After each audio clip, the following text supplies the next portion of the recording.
Guys, I can't believe this man. I jinxed the GOAT. ആന്റണീനോനെ വരെ ഞാൻ ജിങ്സ് ചെയ്തു.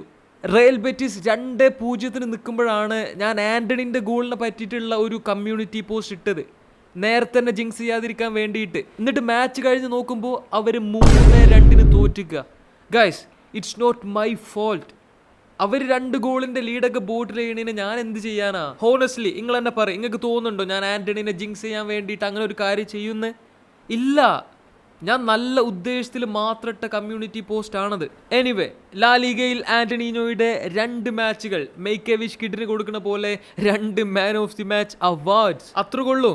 ലീഗിലെ തന്നെ best Brazilian player case closed. ഇത്തവണത്തെ ലാ ലീഗ വിന്നേഴ്സിനെ ഡിസൈഡ് ചെയ്യാൻ പോകുന്ന മാച്ച് പതിവ് പോലെ തന്നെ കുറെ ഹൈപ്പും കാര്യങ്ങളൊക്കെ കൊടുത്ത് നമ്മൾ കാണാനിരുന്ന Madrid derby. And it's 1-1 draw man. Point ടേബിളിൽ ഒരു മാറ്റമില്ല.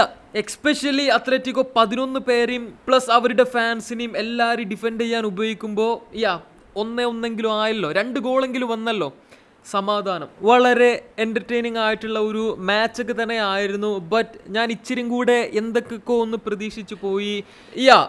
മാച്ചിൽ കുറച്ച് കോൺട്രവേഴ്ഷ്യൽ ആയിട്ടുള്ള മൊമെൻറ്റ്സ് ഉണ്ടായിരുന്നു. ഐ മീൻ, അത് എപ്പോഴും ഉണ്ടാവുന്ന കാര്യമാണ്.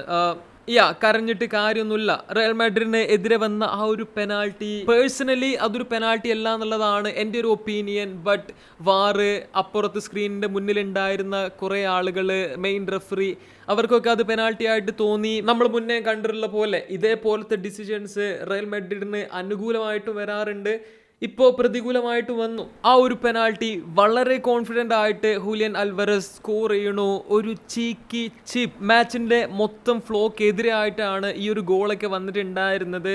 ബട്ട് സെക്കൻഡ് ഹാഫിലെ കാര്യങ്ങൾ മൊത്തത്തിൽ തന്നെ മാറിയെന്ന് പറയാം. ബെല്ലിംഗം ഇച്ചിരി കൂടെ അഡ്വാൻസ്ഡ് റോളിൽ കളിക്കാൻ തുടങ്ങി. റയൽ മാഡ്രിഡിന് വളരെ ഈസി ആയിട്ട് ചാൻസസ് ക്രിയേറ്റ് ചെയ്യാൻ പറ്റി. അങ്ങനെയുള്ള ഒരു ചാൻസ് തന്നെയാണ് എംബാപ്പയുടെ ഗോളും വരുന്നത്. അതിനുശേഷം അവർ എഗെയിൻ കുറേ ചാൻസസ് ക്രിയേറ്റ് ചെയ്യണു. ഇടയ്ക്ക് അത്ലറ്റിക്കോ കൗണ്ടർ ചെയ്യണു.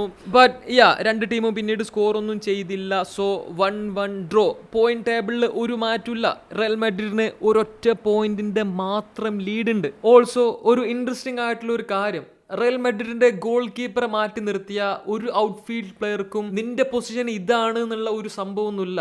എല്ലാവരും എല്ലാ സ്ഥലത്തും കളിക്കുന്നുണ്ട്. ഡിഫൻഡേഴ്സ് ആയിക്കോട്ടെ, മിഡ്ഫീൽഡേഴ്സ് ആവട്ടെ, ആരും ഒരു ടെൻഷൻ ഇല്ലാത്ത പോലെ, ഒരു പേടില്ലാത്ത പോലെയാണ് അവരുടെ കറക്റ്റ് പൊസിഷൻ വിട്ട് പോകുന്നത്. കാണാൻ നല്ലൊരു രസമാണത്. എന്താണെന്നറിയില്ല. Raul Asensio, he is too fast for a central defender. Okay, I know ആള് വിങ് ബാക്ക് ആയിട്ടും കളിക്കും, ബട്ട് ഒരു സെൻറ്റർ ബാക്ക് എന്നുള്ള രീതിയിൽ ആൾക്ക് സ്പീഡ് ഇച്ചിരി കൂടുതലാണ്. അതുപോലെ തന്നെ മാച്ചിന് മുന്നേ, കുറച്ച് ദിവസം മുന്നേ റിട്ടയർ ചെയ്ത റയൽ മാഡ്രിഡ് ലെജൻഡ്, നമ്മുടെ സ്വന്തം ഫുട്ബോളിലെ തന്നെ one of the greatest full ബാക്സിൽ ഒരാളായിട്ടുള്ള മാർസലോക്ക് വേണ്ടിയിട്ടുള്ള ഒരു സെറിമണിയൊക്കെ അവിടെ ഉണ്ടായിരുന്നു. കുറേ ആളുകൾ കരഞ്ഞു എന്നാണ് ഞാൻ കേട്ടത്. സംഭവം എന്താണെന്നറിയോ, ഞാനൊക്കെ ഒരു കോട്ട് ആൻഡ് കോട്ട് റയൽ മാഡ്രിഡ് ഫാൻ, അല്ലെങ്കിൽ ഒരു ഫുട്ബോളൊക്കെ കാണാൻ തുടങ്ങിയ സമയത്തുള്ള റയൽ മാഡ്രിഡിനെ ഇപ്പോൾ കമ്പയർ ചെയ്ത് നോക്കിയാൽ കർവഹാൽ, ലൂക്കാസ് വാസ്കസ്, മോഡ്രിച്ച്, ഇങ്ങനെയുള്ള ചുരുക്കം പ്ലേയേഴ്സ് മാത്രമാണ് അന്നത്തെ പ്ലേയേഴ്സ് ഇപ്പോഴും ഈ ഒരു ടീമിലുള്ളത്. നിങ്ങൾക്കും ഇത് റിലേറ്റബിൾ ആണെങ്കിൽ എന്തായാലും കമൻറ്റ് ചെയ്യുക. കാരണം രാത്രി ഉറക്കം കളഞ്ഞ് കളി കാണുന്നതിന് പകരം വേറെ വല്ല പണിക്കും പോയിക്കോളി. പ്രായം കുറേ ആയിട്ടുണ്ടാവും നിങ്ങൾക്കും.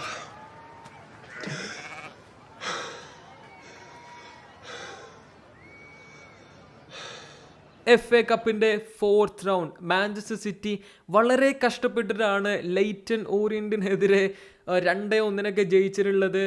ആൻഡ് ചെൽസി ബ്രൈറ്റനെതിരെ 2-1 തോൽക്കുകയും ചെയ്തു. ഞാൻ ചെൽസിയിൽ സത്യം പറഞ്ഞാൽ കുറച്ച് പ്രതീക്ഷകളൊക്കെ വെച്ചിട്ടുണ്ടായിരുന്നു. അവരുടെ സീസണിൻ്റെ തുടക്കത്തിലെ പെർഫോമൻസ് ഒക്കെ കണ്ടപ്പോൾ അറിയാതെ അതും ജിങ്സ് ചെയ്യപ്പെട്ടു എന്ന് തോന്നുന്നു. ആൻഡ് അൽ ഹിലാൽ അവർക്ക് ഡ്രോ. കണ്ണിന് കുളിർമയുള്ള കാഴ്ചയായിരുന്നു. ദമാക് എഫ്സിക്കെതിരെ 2-2 സമനില. ഇപ്പോൾ സൗദി പ്രോ ലീഗിൽ അൽ ഇത്തിഹാദിന് ഒരു ചെറിയ ലീഡൊക്കെ കിട്ടിയിട്ടുണ്ട്. നൈസ്. ഐ മീൻ നൈസ് അല്ല, ബട്ട് എന്നാലും അൽ ഹിലാൽ കപ്പടിക്കാതിരുന്നാൽ മതി. കുറച്ച് നൈസ് ഉണ്ട്. അത്രക്കുള്ളൂ. നിങ്ങളുടെ ഒപ്പീനിയനും കാര്യങ്ങളും കമൻറ്റ് ചെയ്യുക. വീഡിയോ ഇഷ്ടപ്പെട്ട like, subscribe. Thanks for watching.